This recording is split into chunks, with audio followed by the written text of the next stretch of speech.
Mga katongit, mga idol, ito na pala yung part 48 ng pagtuturo natin ng tongit. Paki-like and share po, paki-subscribe na rin po at huwag kalimutan pindutin ang notification bell para lagi kayong updated tuwing lagi ako may bagong video. Paki-follow na rin po ako sa Facebook page ko, Budoy Costello. Ganito po mga idol, no? Ito ang sample natin mga idol, no? Hindi na ako naglagay ng bara dyan kasi base sa experience ko, ganyan kunwari, no? Kung makikita nyo, ito bara natin. May buong heart. Tapos ang lalaki ng natira sa taas, no? Halimbawa, dito lang yung may lapag, galing sa dalawa, pero ayun na yung sample, dyan yung lapag, no? Ang gagawin natin, sasapaw tayo dyan, isa-isayin lang natin mga idol, no? Hanggang sa maubos natin to.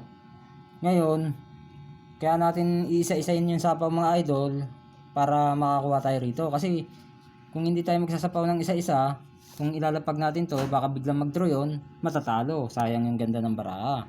Ganun po mga idol, no? Kung sakaling meron kayong ganyan dumating, ganun ang gagawin. Kaya sana may natutunan kayo. Hanggang dito na lang.